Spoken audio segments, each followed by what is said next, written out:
Alright, this is on catch cans. This is version 2. So I removed my old catch can here. I was having a hard time emptying it and it was getting full of ice and just being a pain.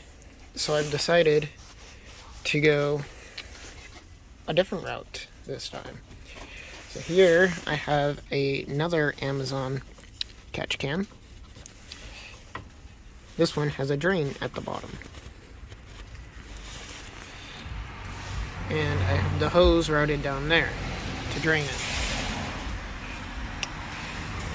This one, same idea.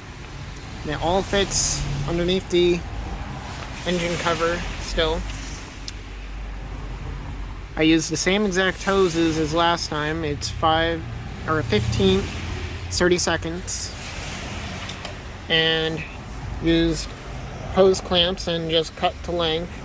I actually reused mine and swapped them because they were still the perfect length.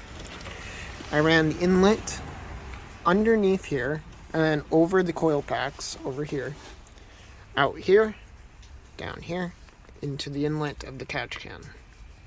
And then for the outlet, same deal.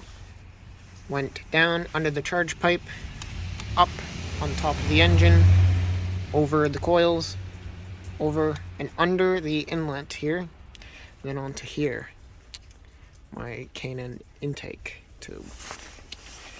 It's literally the same exact idea, except it's now mounted over here. The bracket that came with this catch can was angled, so I flattened it out, gave it a little lip downwards a little bit to clear the hood, and it should, because right there is your hood prop, and it's now in a different location, but much larger. This one I think is, I forget, but I'll link it down below. Yeah, the main reason I got this is for the drain, because the difficulty of not being able to drain the catch can when over here is the fact that sometimes you get lazy and don't want to empty it. And so this takes care of the lazy part on my side and makes it simpler. So yeah. More to come.